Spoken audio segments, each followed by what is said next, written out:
નાના લીલિયામાં સતત વરસાદી માહોલમાં પથરો અને નળિયાનો શેડ થયો ધરાશાયી। લીલિયા તાલુકાના નાના લીલિયા ગામે પશુ બાંધવાનો ફરજો ધરાશાયી થયો હતો। સતત વરસાદી માહોલમાં પતરું અને નળિયાનો શેડ થયો ધરાશાયી હતો। ઇમરાન કાતિયાનો કાચો શેડ ધરાશાયી થયો હતો।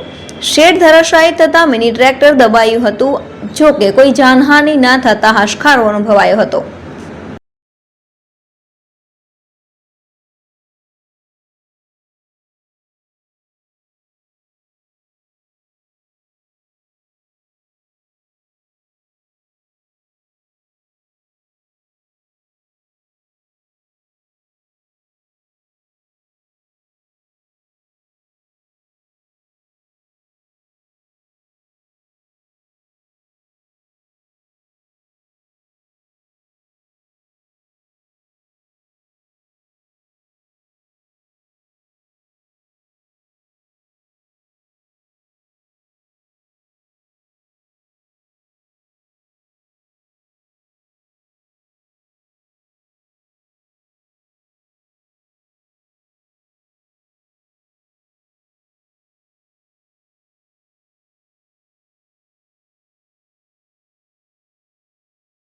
મારું ગામ નાના લીલિયા છે।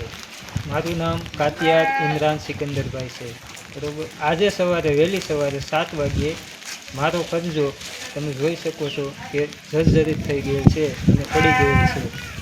મારા અંદર ઢોર બાંધેલા હતા એનો આબાદ બચાવ થયેલ છે। મેં આ અંગે અમારા તલાટી મંત્રી સાહેબ અને લીલિયા ટીડીઓ સાહેબને જાણ કરેલ છે।